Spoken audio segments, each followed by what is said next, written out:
Chicago, 2011. A cop is murdered. Police and prosecutors swear they have the trigger man.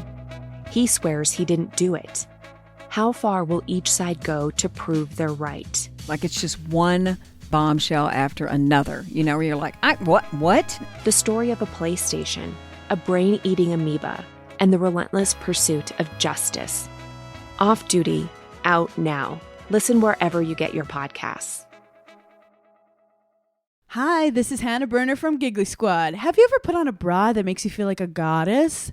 Prepare to be obsessed with the Dream Angels Wicked Bra from Victoria's Secret, the iconic brand behind the world's most comfortable bras. And I only wear the most comfortable bras. The bestseller features an innovative sling for perfect lift without padding, and the fit is chef's kiss. Awaken your inner goddess with new colors and super femme lace embroidery.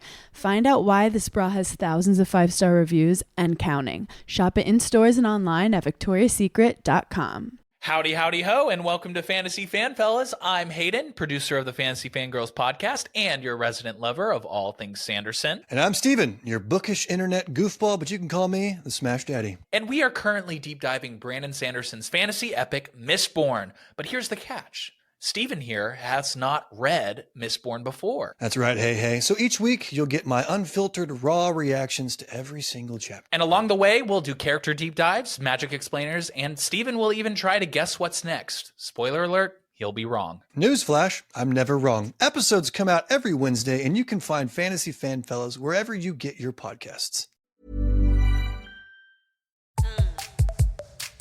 Hello, everyone, and welcome back to the Psych Legal Pop Podcast. This is a podcast where we talk about popular culture through the lens of an attorney and a therapist. I'm Brooke Brigham. I'm the attorney. And I'm Tess Brigham. I'm the therapist. And today we are going to be discussing a 2024 docuseries that's on Hulu called The Stanford Prison Experiment, Unlocking the Truth. Dun, dun, dun. Yes, many of you may have heard of the famous Stanford Prison Experiment. I'm going to read a brief synopsis about it. I don't know how brief it is, but a synopsis about it, and then we'll get into the docuseries and what that was about. Okay, so the Stanford Prison Experiment, also referred to as the Zimbardo Prison Experiment, was a controversial psychological experiment performed in August 1971 at Stanford University. It was designed to be a 2-week simulation of a prison environment that examined the effects of situational variables on participants' reactions and behaviors. Stanford University psychology professor Philip Zimbardo managed the research team who administered the study. Zimbardo ended the experiment early after realizing the guard participants' abuse of the prisoners had gone too far. Participants were recruited from the local community through an advertisement in the newspaper offering $15 per day to male students who wanted to participate in a psychological study of prison life. 24 participants were chosen after assessments of psychological stability and then assigned randomly to the role of prisoners or prison guards. Critics have questioned the validity of these methods. Those volunteers selected to be guards were given uniforms designed specifically to de-individuate them, and they were instructed to prevent prisoners from escaping. The experiment started officially when the prisoners were arrested by real police in Palo Alto. During the next 5 days, psychological abuse of the prisoners by the guards became increasingly brutal. After psychologist Christina Maslach visited to evaluate conditions, she was troubled to see how study participants were behaving, and she confronted Zimbardo. He ended the experiment on the 6th day. The experiment has been referenced and critiqued as an example of an unethical psychological experiment and the harm inflicted on the participants in this and other experiments during the post-World War II era, which prompted American universities to improve their ethical requirements and institutional review for human experiment subjects in order to prevent them from being similarly harmed. Other researchers have found it difficult to reproduce the study, especially given those constraints. Certain critics have described the study as unscientific and fraudulent. In particular, Thibault Letexier has established that the guards were asked directly to behave in certain ways in order to confirm Zimbardo's conclusions, which were largely written in advance of the experiment. Zimbardo claimed that Letexier's article was mostly ad hominem and ignored available data that contradicts his counter-arguments. But the original participants who were interviewed for the National Geographic documentary, The Stanford Prison Experiment, Unlocking the Truth, have largely confirmed many of Thibault's claims. Well, so high level, I have to say I really enjoyed this. I mean, it wasn't an easy watch, but I thought it was really interesting. And I appreciate documentaries that raise a lot of questions and kind of require you to figure out for yourself, what do you think's going on here? What is the real truth? And so I thought, and it also kind of put you in this position where you're sort of constantly questioning, like, oh God, I thought this guy was douchey. Maybe he's not as douchey as they thought. No, he is douchey. Oh no, wait, maybe he's not. Like you're back and forth. Mainly the John Wayne guy. Is this guy a douche?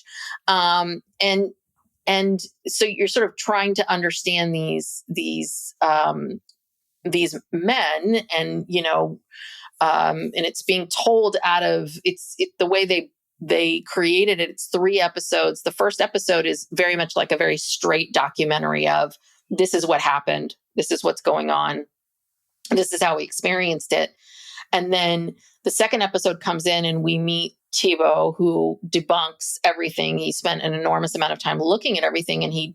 And so the ways in which, there were some liberties taken start to come out. And then we learn from the men about the fact that, yes, not everything was exactly as what we thought, what we saw in the first one. And then the third episode kind of divulges that we meet Zimbardo for the first time. And I thought that the documentary filmmakers did a pretty good job of they show you B-roll. And I think that they were showing you a bit of okay, this is what this guy talked about when he thought we weren't filming, which was always about himself, kind of, sort of prove, so a lot of the things that they're saying about Zimbardo are true. And at the same time, you're kind of watching them, these men that participated in this, watching them watch a recreation of, or like a movie fictionalized version of what they went through. And that was fascinating, because some of the men, it was very cathartic and therapeutic for them. And then others, it was just went right over their head. And, so. Yeah, a couple of the men had been hanging on for years with the guilt of something that they had done during that experiment, which looking back was pretty innocuous. This one guy felt really bad because he banged on the door. They put this one guy in the hole, because he went on a hunger strike, and the guards made all the prisoners go up and bang on the door. And he didn't want to, but he felt like he had to. And he was crying, yeah. Well, and I thought that was interesting because, these men were all very young at the time. They were all in college, 20-ish. Post-college. Yeah. So they're young, and I think that guy that felt terrible about banging the door, I think he felt like, this was my friend. I'm the kind of person that stands up for friends. And did I really just do this thing just to make it easier for me? And I think that there's something about these very shameful moments when we're young of doing something that goes against what we think we would behave. And I found this also fascinating because I don't want to get too political, but everything that's happening in our world today, where we're seeing, and if you go on social media, the constant thing that you see over and over again is, if you want to know what you would do during the Holocaust, see what you're doing right now. And I do think that is this interesting question of, when we take a huge step back and we look at events like the Holocaust, we look at what's happening right now. It's very easy to go, well, I wouldn't do that. But then when you're in it, and it's about just getting along or survival or group pressure or group think, yeah, we do behave differently when we have these outside pressures.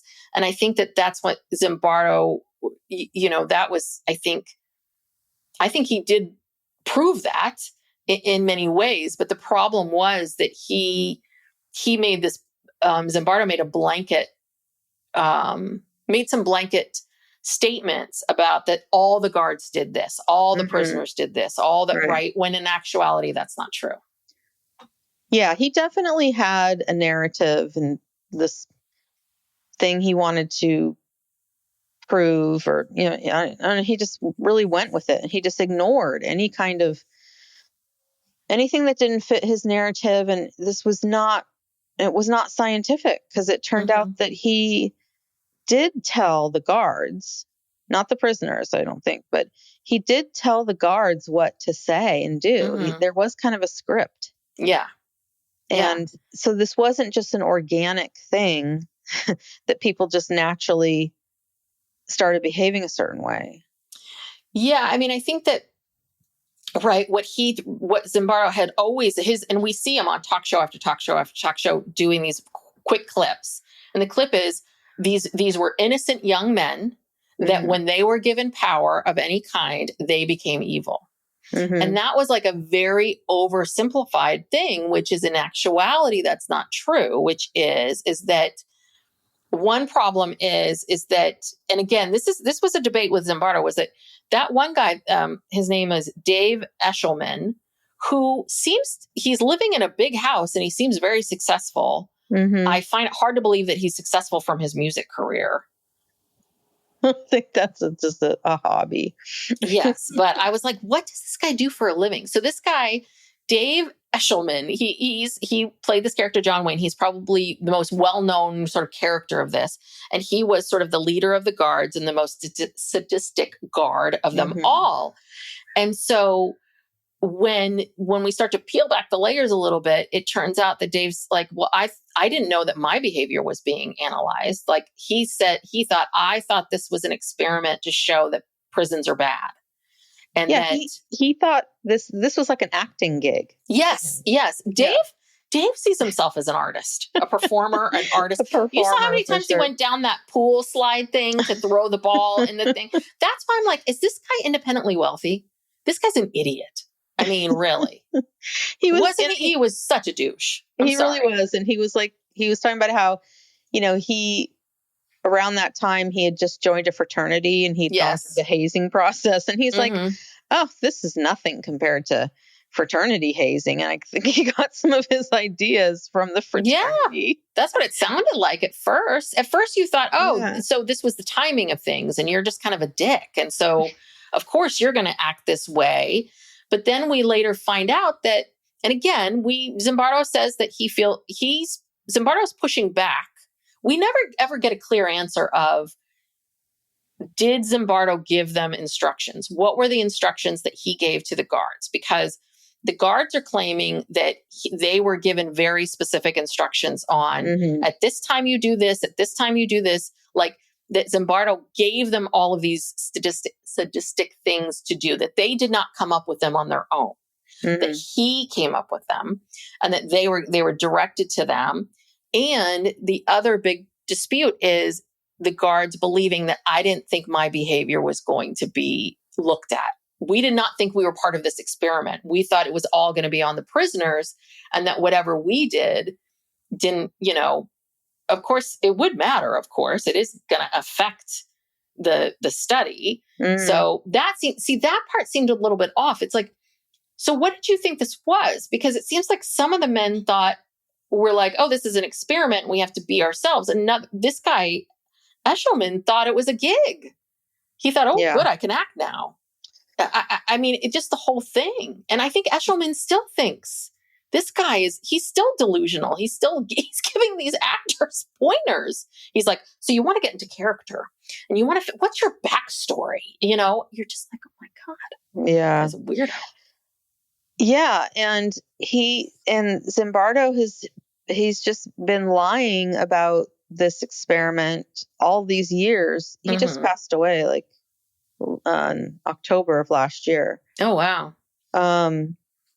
All these years, I mean, he made it. He made his career out of this. Oh, yeah. They showed him on all these talk shows, and then he gets involved in the Abu Ghraib case for the defense of one of the soldiers. Yes, but actually, so I will say that Zimbardo really lucked out because Attica happened 1 month after this prison experiment.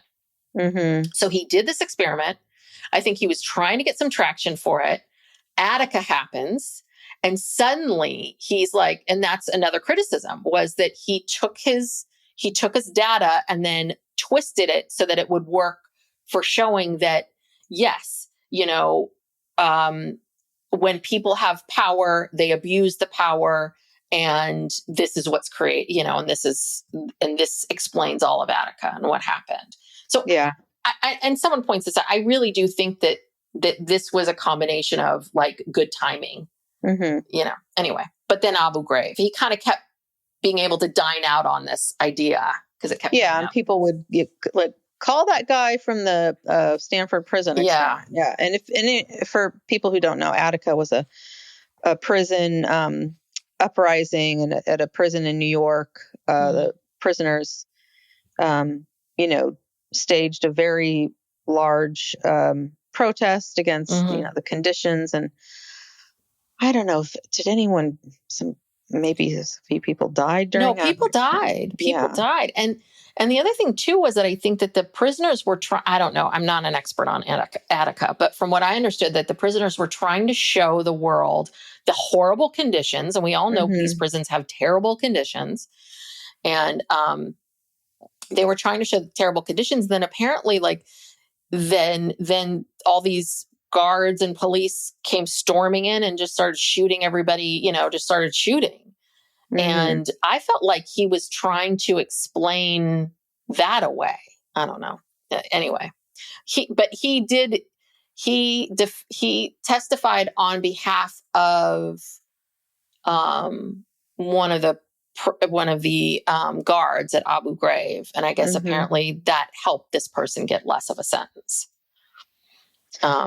Yeah. Oh God, that seeing those pictures from Abu Ghraib is just that was just horrific. Like that goes. Yeah, you kind of look at this guy and you're like, what were you thinking? Like, it makes everything else seem so timid. I mean, that was horrible. Like what they were doing. It was horrible. People.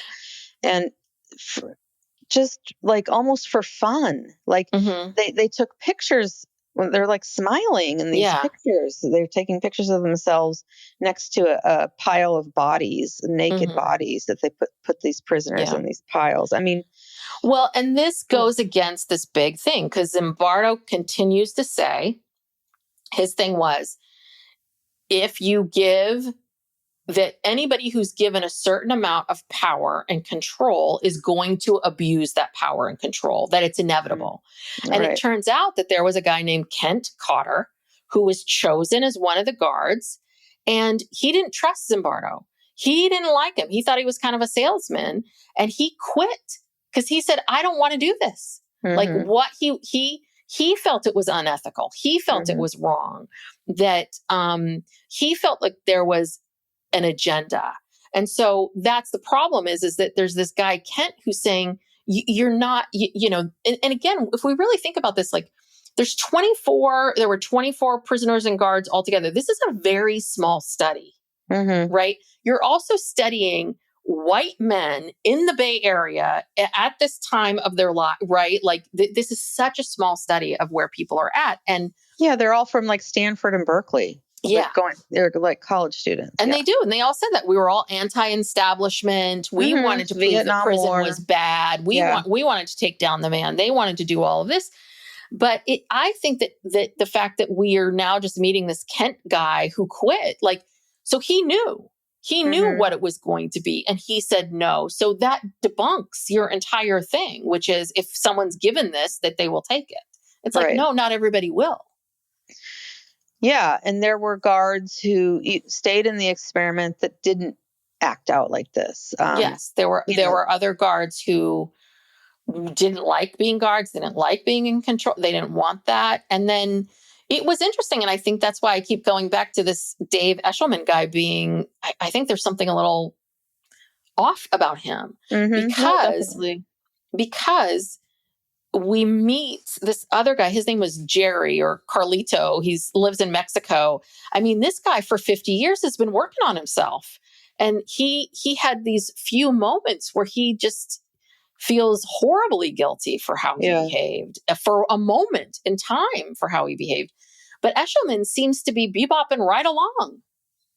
You know? Yeah, no, this did not faze him at all. No. Like, and he thought this was just, he was probably put this on his resume. Yeah. You know, this was a gig for him. But even then he's like, yeah, I've gotten this guy who was John Wayne, who's the worst of them. He's like, you know, I've gotten some mail and people are really mad at me and blah, blah, blah, blah, blah. But again, Dave's an artist, people. Dave is an actor, performer, singer, artist. So he is always, this is his art. And so that's my other question. How did we get this so wrong? Why does one guy think this is an acting gig and the rest of them don't think it's an acting gig? Do you know what I mean? It's like, what were you said? And I think that is a big part about studies. And the argument about studies is, how do you conduct the studies? How do you know, again, you always have some sort of like control unit so that you can compare it to. But yeah, I mean, I think obviously instructions and the instructions that you give participants really do matter. And it sounds like there was not a unified idea of what this was supposed to be. Yeah, because this guy, Chuck, he's the one who lives in Mexico now. He was the guard, and he was given the same instructions that Dave was, but he didn't take it to that extent. Yeah.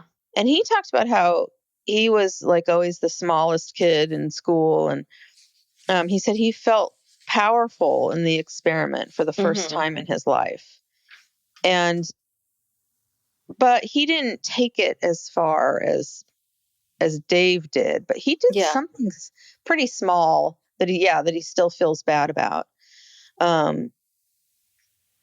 But yeah, I think that what was it that he did? He did something that was, I feel like it was very small. Banged on someone's door or something. I mean, the way they showed the experiment, so they only had like 6 hours worth of footage of the actual experiment. And then what the movie does is, or this documentary, I guess they did it specifically for this documentary. I was very confused by the end about what was real and what wasn't. But for this documentary, they recreated the set. It was almost like a movie set where they made the fake prison and the where the guards were, and they had the hole, the solitary confinement. It was a closet, basically. They would put people in. And so they had actors who were, they were dressed. They tried to recreate it. They were dressed the way that these guys were dressed. And which was super humiliating. They had them put on these, almost like these flour sack, like gowns, no underwear. And a lot of times they would take the gowns and these guys would be naked. Yeah. And they'd be chained together by the foot. Very strange. And so they're on this set and they're kind of reenacting it, recreating what things that had happened during the experiment. And like I said, it was so very confusing. I'm like, wait, am I looking at the actual footage or am I looking at this reenactment? Yeah, it gets a little confusing sometimes. Yeah, no. The other thing is, I never felt like we got, and there were some things that I wanted just a very clear answer on, which is this. Tebow saying that the guards were given a list of things that they were supposed to do. And so that what Tebow's claiming is these men didn't go to this evil place. They were just picking things that were on this list of things to do. And that's how they came up with it. But we never asked the guards, is that what happened? Like, what did you, I mean, we hear from Dave saying, I thought my role was this. And then we hear from someone else who doesn't even talk about like what you thought his role was. And then it's like, well, it would have been nice to know, was there actually a list? Did he tell you exactly what to do at what time? I thought Dave said that they were given a script. Okay. I wish they'd spend a little more time on that or we just saw a picture of what it was, but we never heard from anyone else besides Dave about the script. That's what bugs me. I would have liked to heard another guard co-sign what Dave's saying, because then you're back to, well, maybe Dave is the crazy one. Like, did Dave misunderstand all this? And this is where it all went wrong. Like, you know what I mean? Because Zimbardo is arguing against that. Yeah. Most of these men were kind of tight-lipped about the whole thing. Yeah. They were not and I don't know if it's how it's edited. I don't know, but you would think that if you're coming on, you're being interviewed, you're being interviewed for this documentary. I don't know, you think you'd have more to say and you'd be more clear about how you felt about it. And the only two people who were really clear about it were Dave and then Doug. Yeah. Who was the prisoner who left after like a day and a half. Mm-hmm. And he's an odd person. I couldn't figure Doug out either. Yeah. Doug and Dave are quirky people. Doug was a prisoner who from the get-go just was freaked out. It was just, he was just acting out. He was. Well, the other thing too, hold on. When you first saw him, they didn't tell you where he was, but I was like, oh, this guy lives in Oakland. Oh, he does. Yeah. Yeah. No, I saw I was like, do you know how you see something and you're like, I know exactly what neighborhood that is. I was like, I know exactly where Doug lives. Upper Rockridge or something. Yes, exactly. Yeah. Exactly. Yeah. Anyway. Yeah. But that was the part that was strange, was that Doug kept saying, why couldn't I leave? It was a job. Because there was this dispute of whether or not these men could leave. Zimbardo always said, hey, all they needed to say was, I want out. I want out of the experiment.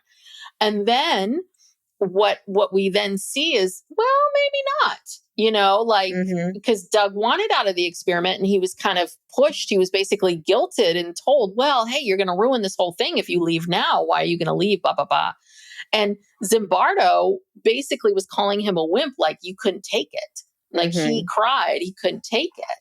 And so that was the other thing too, is Doug kept seeing this as a job. And I'm like, but Doug, it wasn't, so Doug thinks it's a job. Dave thinks it's an acting gig.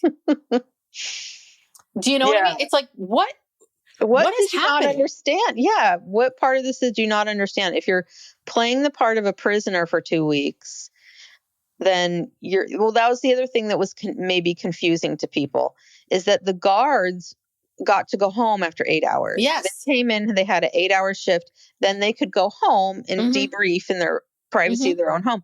The men who were prisoners were prisoners. They were there 24/7 in a cell. They should have been paid more. I mean, there had to be I thought that was really weird too. It's not at least fair. give them a little bit more money, because they were going to have to go through a lot more. Yeah. Anyway. So I guess Doug didn't understand that he thought it was like a 9 to 5, I guess. But he just thought it was a job. He said, I wanted to study. I was going to take some exams. So I wanted to have, I thought I would be able to sit around, because I thought he'd have quiet time. He'd have quiet time to be able to study, but he wasn't able to give his books, which again, I think that also is showing you, like, this was not it was an unrealistic situation. Prisoners wasn't get books. Yeah. It wasn't that part about it didn't make a lot of sense. So anywho, but yeah, Doug has a lot of resentment towards Zimbardo. And as we were talking before we started recording, the part that I found so perplexing about Doug is, so Doug eventually became a prison psychologist. And Zimbardo is really patting himself on the back that, like, he made Doug. Like, Doug is now a prison psychologist because he participated in this. I do want to say that if you're someone who's interested in taking a job doing a social experiment, I think you are a little bit more interested in human nature and psychology than most people. And that's what we saw. So I don't know if Zimbardo could do that. But I do think there's something there. I mean, I think there was something about this experience very early on, with Doug that kind of stuck in his mind. But Doug hates Zimbardo. Zimbardo hates him. And he keeps arguing that Zimbardo kept wanting him to come back and sort of parade him around, as one of the participants. And he became the participant that left after 36 hours. And he kept arguing, he kept bothering me, and he would, I would change my number and he'd find my number and he kept calling me. And it's but Doug, you showed up to Donahue. You had free will. You could have said no. I mean, so that's the other part of it too, is I think Zimbardo is a narcissistic, piece of work, but so's Doug. So's Doug. And so's Dave. But Doug, and this is the thing, Doug, I know you don't want to hear this.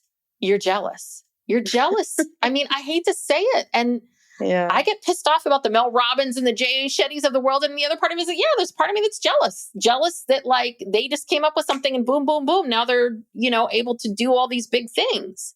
And it's you're absolutely right. This was not a great scientific study. It was not very good. He took what he wanted from it, but he at the same time ran with it. And, you didn't. So, I got the feeling that Zimbardo maybe dangled things for Doug, hey, maybe we could write a book together, or maybe we could do that. Yeah. And I think he's jealous and resentful that he felt like he was going to be promised something that he didn't get. Yeah. He was just using him as part of his show as he went around the country. But, this was really, it was a very poorly done, very poorly done experiment. And it was Psych Legal Pop. We'll be right back after these messages.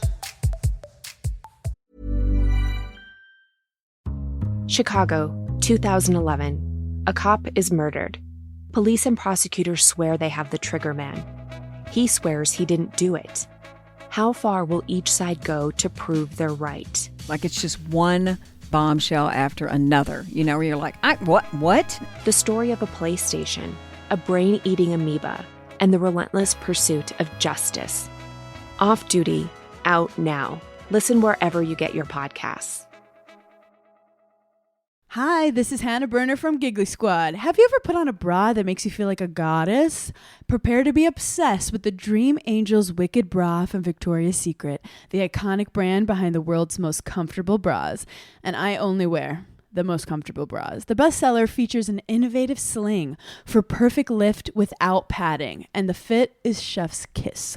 Awaken your inner goddess with new colors and super femme lace embroidery. Find out why this bra has thousands of 5-star reviews and counting. Shop it in stores and online at victoriasecret.com. But the amazing thing about it is that, and this is what got me watching it, I felt really duped, because this is one of the most famous, even if you're not into this kind of stuff, I feel like most people have heard of the Stanford Prison Experiment. Yeah. I mean, it's quoted all the time. It's just sort of one of these things that's in the zeitgeist. And turns out it's full of shit. Yeah.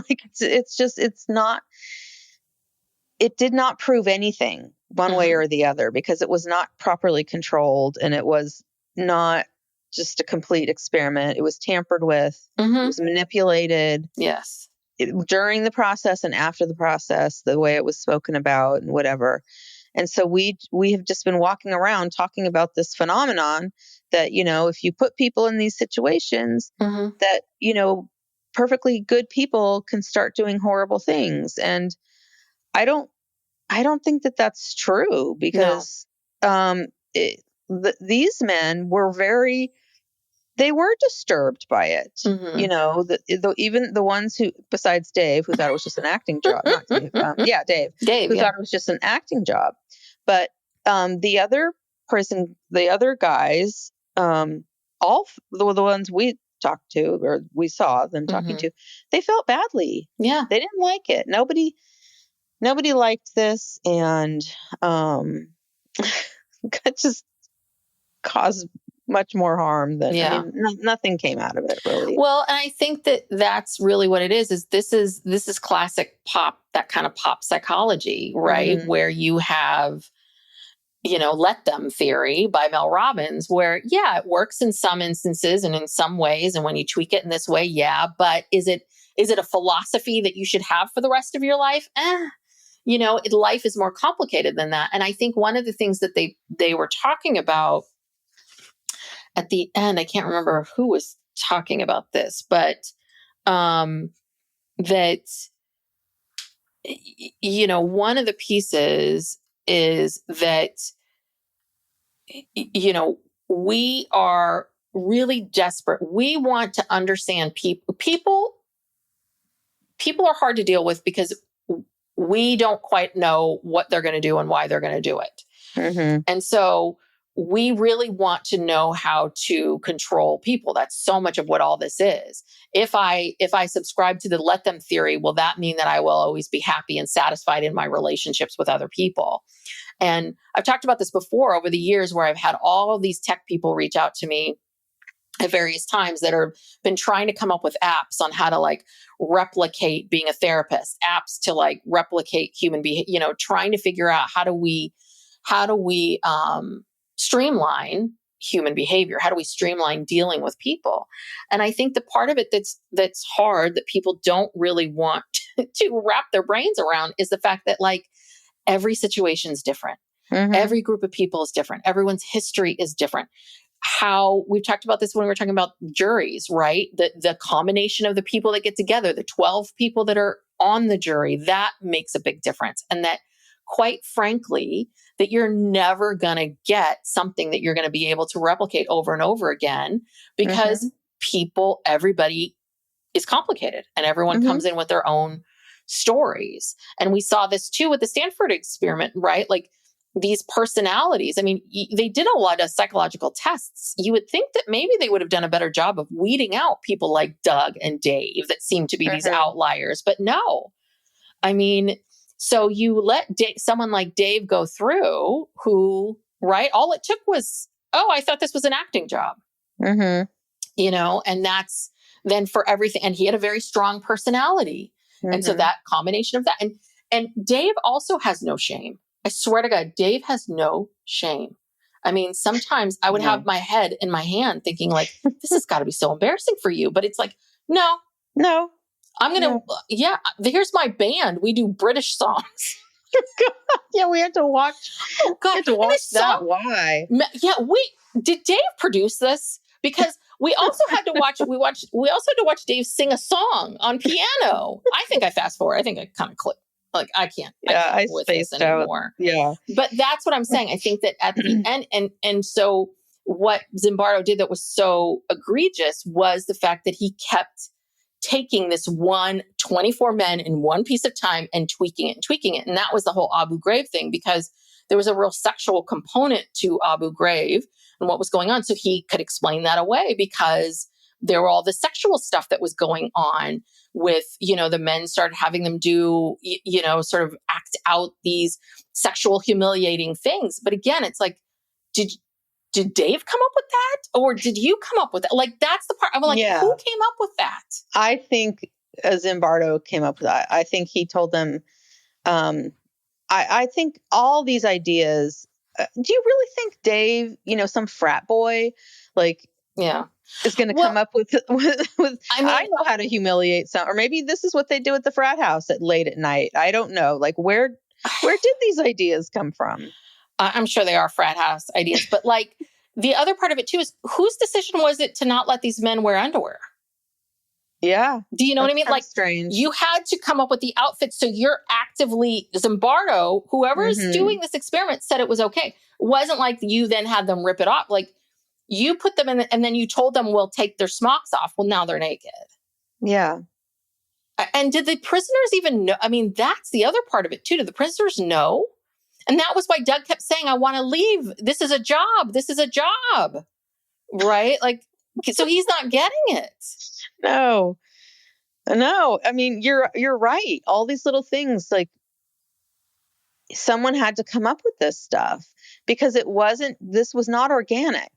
Mm-hmm. you know, in the decisions about, what are they going to be wearing? And and where did they get the idea that like a form of punishment is to make them take off the smock? Yes. That came from somewhere. Yeah, and that's something that I'm sure that we hear about in prisons, and that is cruel. But is it again? You are picking cruel things that people do and saying do them, versus watching what your behavior would be. And what we see is apparently other social psychologists over the years have tried to replicate the prisons, and what did they find? And we learned, they said they found that like it was boring. Nothing was really happening. The prisoners that were the prisoners didn't want to be prisoners. They didn't like it. They didn't enjoy this thing that they were doing. They didn't want to do the humiliating things. They didn't want that. And the guards, you mean, like the guards didn't want to do those things. They all wanted to be prisoners. They didn't like being this authoritarian, with their classmates. And I think that again, that is also, I think that's also different too, in the sense that, like having a bunch of classmates do it is different than having a bunch of 24 strangers that don't know each other at all, do this. So, but Zimbardo really, his big claim was it only took 6 days for men to become evil, 36 hours for a man to break down. And it was like, no, that's not how that works. That's not how that works. Yes, I do believe that if you continue to put people in bad situations and bad scenarios, yes, I think eventually things start to happen.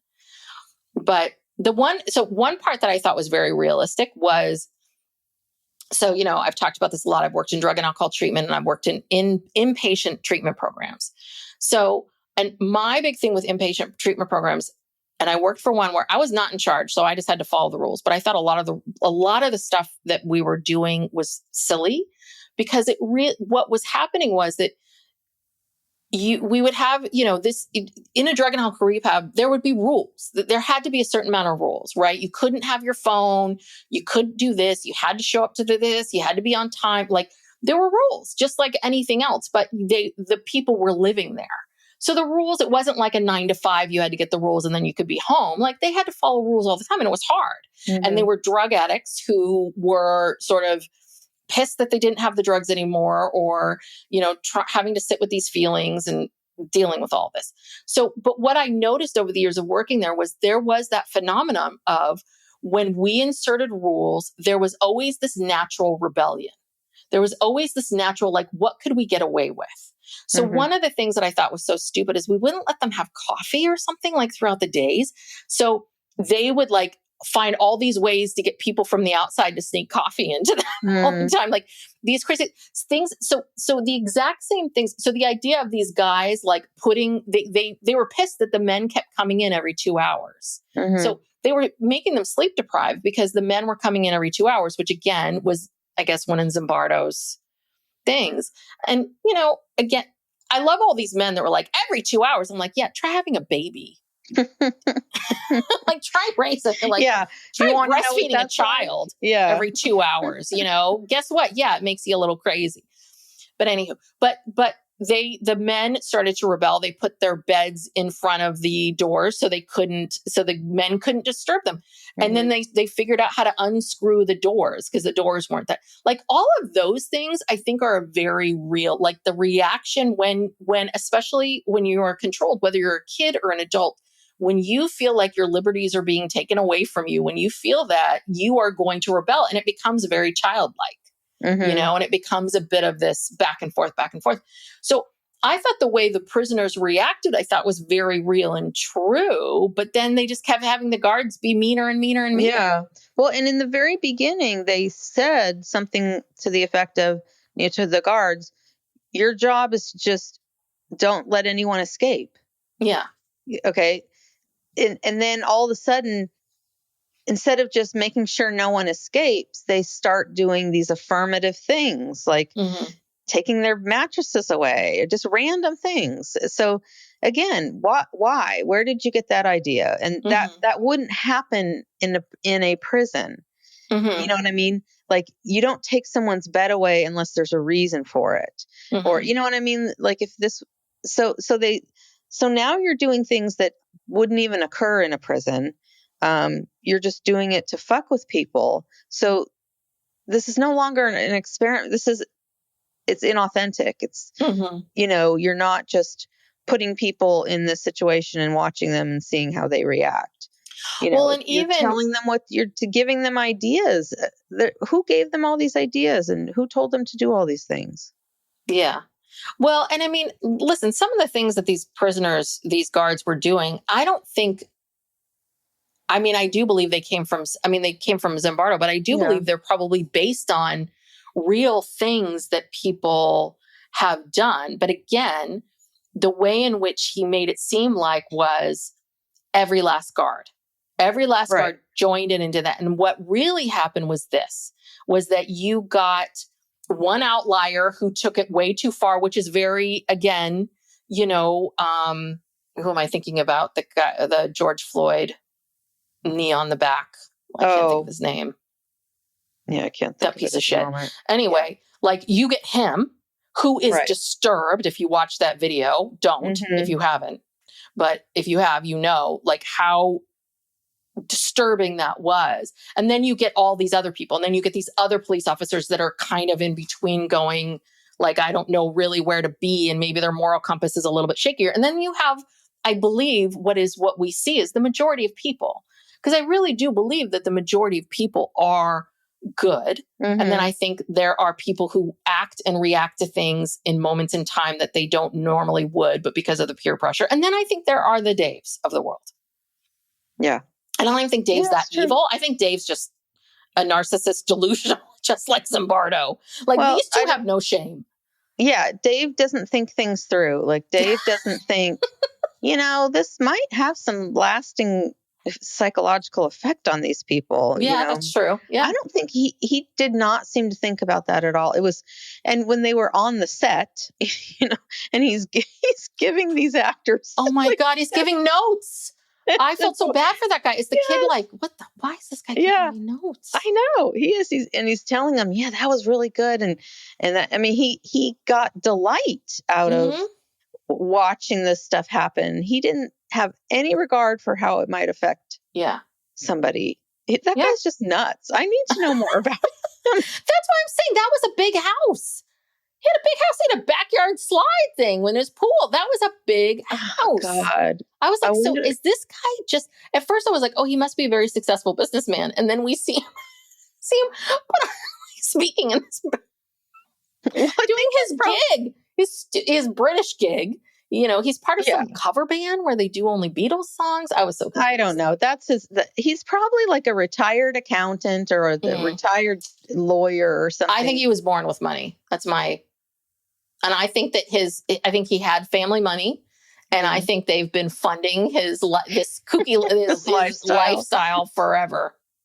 Yeah, we didn't see a spouse. We saw some of the other men's spouses. In fact, one of Doug, his wife, they were together. It was his girlfriend at the time, and he called her up and said, "Come get me. I need to get out of here." Yeah, and then they say that it was Zimbardo's girlfriend, this other psychologist, this Christina. And actually, Christina Maslick, they don't mention this at all. She's very well known in her field. She talks about burnout. And she is one of the leading people. She really gets in there and she talks about how burnout is systemic. And workers are the canaries in the coal mine. And so she is she taught, at UC Berkeley, very liberal. So it does not surprise me that she showed up and went, what's going on here? But again, we don't even know what the truth is behind that story. Zimbardo claims that she stopped it. Other people, these other men were claiming oh yeah, he just got enough footage. So he probably just shut it down then. Well, she was in the film, and I thought she said that she told him, you need to stop this. Yeah, I know. And that's the story. But then the other men that were part of the experiment didn't believe that. But I'm like, but Christina's saying that's what happened, or that's how she perceived it. So the other thing that I thought was interesting is I wonder what would happen if these were women. Like they've never done this with women. Would women do the same thing? Yeah. Even if you said you had to do cruel things, what would have happened? Because I do think that I think it's interesting that a woman finally shows up and goes, "What are you doing, you idiots? You dummies." Oh, yeah, no, that's a good question. Yeah, I don't think that that's interesting. I wonder why it's never been replicated. Maybe because people know, like, women left to their own devices are not going to do this kind of stupid shit. Like, Yeah, what they find is that if they leave them all alone, it's like, one of those all female islands where everyone's happy. Right. Everyone's working together and supporting each other. Yeah. Everyone takes their own skills and uses them for the greater good. Yeah. It'd be real boring. Yeah. You wouldn't have this kind of, because with men, all the macho stuff, and it even played into with like Chuck saying he'd always been the smallest guy, and he all of a felt sudden powerful. He felt powerful.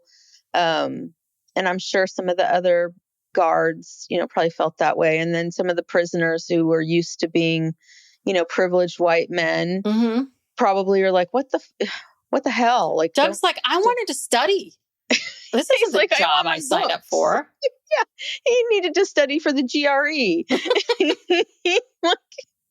I know, and I also was thinking to myself, these men would never last in a real prison, and oh God, no. And also, it takes a very strong person to survive being in prison. Yes, it does. You know what I mean? It's like these guys would not last, and I have respect for people who, are able to do their time and get through it and not lose their minds. Yes. Because I think I'd lose my mind very quickly. Oh, yes.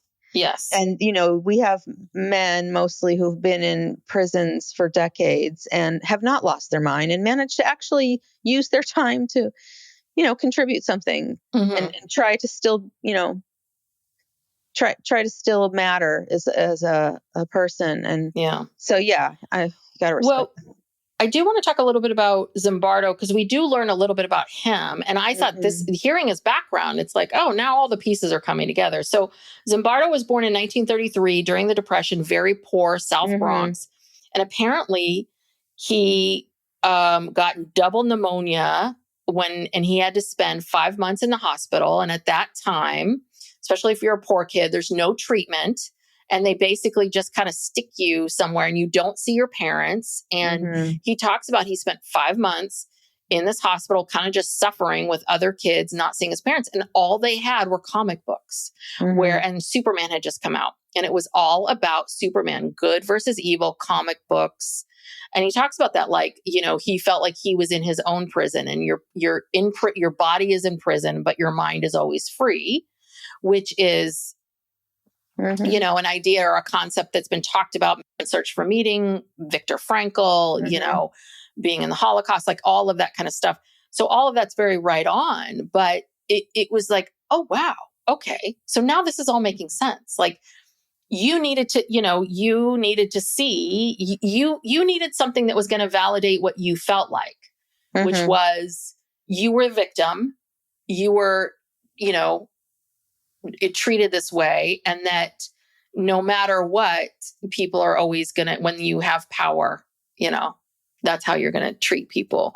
And maybe this is his way of trying to better understand what happened to him or why it happened to him or why the system mattered. It was just like, I find it hard to believe that all the nurses and all the doctors were terrible to you. Yeah. It was very clear that 5 months that he spent alone in the hospital shaped his entire life. Yes. It was like as if it were yesterday, the way he talked about it. Yeah. I mean, and you're right. It might not be how the way he remembers it might not be how it really was. I'm sure the nurses there were trying to provide some comfort. And I don't know why his parents could never visit. I mean, but that was how it was. Like, because I think these were they were worried someone was going to get sick. Like, Remember this? We hear this all the time when people talk about like back in these is this before years. like penicillin or yeah, I mean, this is like a lot of 1940, stuff. you know, something. I mean, this is like, there's no treatment. These are poor kids. And yeah, but we hear this all the time from people that gets, you know, I was separated from my parents for 4 months. Like that's what we thought was the best treatment at that time. Mm-hmm. But one of the things is that then they talk about how like all of social psychology is the study of the Holocaust, right? The Holocaust psychology, Mm-hmm. that like trying to figure out how this could happen, and that this became very popular, especially in the 60s, predicting human behavior, personality testing, all of that kind of stuff. And so one thing that is right, when they talk about studying the Holocaust and is that, again, one experiment, even if it was 2 weeks, isn't going to explain the Holocaust. Like the people are always like, how could we have gotten to this point? We're living through this right now. Mm-hmm. Like the problem is that it doesn't happen in 36 hours. No, it It's happens a over slow time. drip. Yeah. I mean, you know, if you really think about what's happening with us today, it started with reality television. Mm-hmm. And then it moved into, you know, the media and technology and news research. Like so many things have been breaking down along the way, have gotten us to where we are today. Yeah, I was just thinking about this yesterday for some reason. Sarah Palin came to my mind. Sarah Palin was the first MAGA person. Mm-hmm. You know what I mean? She was the first person to say, you know, Mm-hmm. say these things. I mean, yeah, it happens over years. Yeah, And it's like Trump is on the TV show. Everyone thinks that he's a good businessman. You know, Mhm. Sarah Palin comes along and, you know, she starts talking about this. I mean, it's like, yeah, this has been brewing Mhm. for years. Remember the Tea Party? Remember that party, the Tea Party? But yeah, Yeah. and Sarah Palin was the first one to say things like, well, I can see Russia from Yeah. Alaska, so therefore I know about foreign policy. And Right. everyone was laughing at her, but at the same time, there's still a lot of people that were for it, you know, or Mhm. would excuse it. And Well, people so, liked it because she talked like they did, or she, Mhm. you know, she wasn't ashamed of, you know, she wasn't like a coastal elite, you know, and Mhm. yeah, all the things that, you know, people enjoyed about her. You know, now we've taken it, taken it many steps too far, but, Mhm. yeah, you're right. It does. It like Nazi Germany did not just happen in a day. Well, and what's happening now, all the policies of this administration, again, this is his second term. Mhm. This is this many years later. Mhm. Like, this is what we're seeing. I mean, and I've talked a little bit about this. Like, you know, when Trump was elected in 2016, I got calls from former clients, like people, everyone wanted to talk, everyone needed to process, everyone wanted to talk about it, you know, but by the time he got reelected in 2024, people were just burnt out. Yeah. Like no one cared anymore. Like, okay, this is what's happening now. Yeah, we're just going to have to, now we're just kind of like, okay, how many more years? It's like, how much is this going to screw up? We're just waiting. We're waiting it out. And hoping that it doesn't all fall apart before. Hoping that everything doesn't fall apart, and then we'll just move on. Yeah. You know. But this is how these things happen, is people get fatigued. It becomes overwhelming. We don't know what to believe. You know, you don't know, do I believe this? Do I need to believe that? People start to get divided. You know, people aren't listening to each other anymore, right? Like this is what happens. And so I don't know. I just thought that was really interesting. And it just watching this felt so timely. I was like, wow, you know, we're still sort of having the same conversations. I know. We can't seem to get past this. It gets scary because, you hear people like, you know, on these news programs talking about the Holocaust and Nazis and, you know, at first, you know, it's easy to be like, oh, well, yeah, although that's not going to happen. But I don't know. Then as the days go on, it's like, well, it is happening. Mm-hmm. Our rights are being taken away, and we are not doing anything about it. You know, there are some people who are, and some people who are trying, but on a mass scale, we aren't doing anything. And the problem is that the people who should be doing something, you know, Congress, has just totally, they're phoning it in. They're like, anyway, I don't think they're going to go down that road. Not to get into all of that, but yeah. But timely. But Zimbardo was, I mean, I'm sorry, this guy was a real narcissist. I mean, they're showing Zimbardo and he's talking about like, I don't know. I used to wear ties. It's anti-establishment to wear ties. And then we're looking at photos. He's like, this photo was taken in 1971. Oh, look at my hair here. Oh, look at my hair here. I mean, Zimbardo liked himself. Yeah. A lot. He did. He loved going on TV and. Yeah. And I mean, that's the other thing too, is there's a part of me that I was watching. It's like, am I just watching a show about a bunch of narcissistic white men? You know, and that's the other thing too. The Stanford experiment also didn't talk about a huge piece that was part of Abu Ghraib and what's part of our society right now, which is race. Yeah. Yeah. You didn't deal with that at all. Because all of these were white men. Yeah. And also I think there's also this psychology too of how maybe you're perceived when you go to prison, because everyone's perceived as being evil, like you did something bad, so therefore you should be punished. I mean, that's the whole thing with prison. Is like people don't want to, they don't feel like we should be investing more money or time, or maybe even having better food, because we feel like, well, that this is just what they get. Part of the punishment. Yeah. And that was the other, and last thing I'll say, one thing that kind of bugged me, and I don't know, I haven't read any of Zimbardo's books, was like, so what's your point, Zimbardo? Like, what is the solution to all of this? If you're here to say that men can become evil very quickly, then, and now you're defending this guy, what was his name? Chip Frederick, the guy from Abu Ghraib. Ghraib. So then what is the solution? If men become evil very quickly, then what should we be doing to counterbalance that? Do you know what I mean? There's this other part of it too, where these psychologists, they come out and they're like, well, I just want to tell you about all these problems, but I'm not gonna, like, okay, like I never quite understood. So what do we learn from this? Like, then shouldn't that all then tell us a lot about ourselves and how we should approach the prison system and doing it differently? Anyway, I don't know. I don't think he had any of the answers. Yes. And then at the end, the BBC replicated the experiment and did not give any instructions. And there was not like, some leader telling the guards what to do. And actually the guards did not go nuts. Yeah. You know, it was all very tame. So, you know, they clearly ginned up these guards, and, you know, so all these years later, now we know that this famous experiment was just a bunch of BS. And here we are.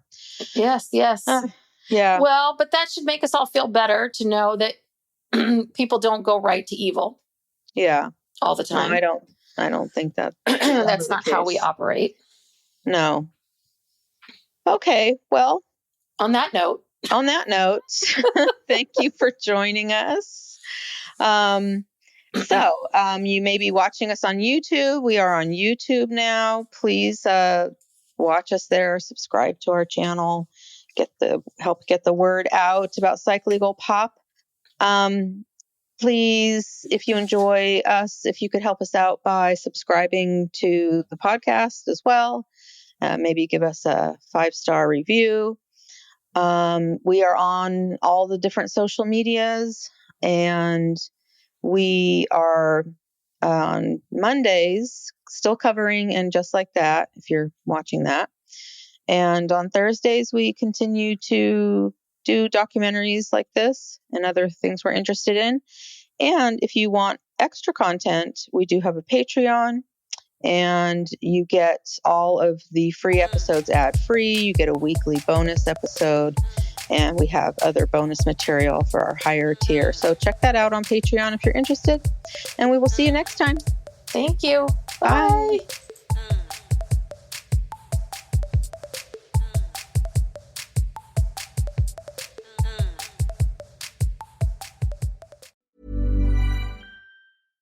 Hi, this is Hannah Burner from Giggly Squad. Have you ever put on a bra that makes you feel like a goddess? Prepare to be obsessed with the Dream Angels Wicked Bra from Victoria's Secret, the iconic brand behind the world's most comfortable bras. And I only wear the most comfortable bras. The bestseller features an innovative sling for perfect lift without padding, and the fit is chef's kiss. Awaken your inner goddess with new colors and super femme lace embroidery. Find out why this bra has thousands of 5-star reviews and counting. Shop it in stores and online at victoriasecret.com. Howdy, howdy, ho, and welcome to Fantasy Fan Fellas. I'm Hayden, producer of the Fantasy Fangirls podcast and your resident lover of all things Sanderson. And I'm Steven, your bookish internet goofball, but you can call me the Smash Daddy. And we are currently deep diving Brandon Sanderson's fantasy epic, Mistborn. But here's the catch. Steven here has not read Mistborn before. That's right, hey. So each week, you'll get my unfiltered, raw reactions to every single chapter. And along the way, we'll do character deep dives, magic explainers, and Steven will even try to guess what's next. Spoiler alert, he'll be wrong. Newsflash, I'm never wrong. Episodes come out every Wednesday, and you can find Fantasy Fan Fellas wherever you get your podcasts. Does your day move faster than you can keep up? With new Gatorade Lower Sugar, my family and I can stay at the top of our game. No artificial flavors, sweeteners, or colors, 75% less sugar, and all the electrolytes of regular Gatorade. Now available nationwide.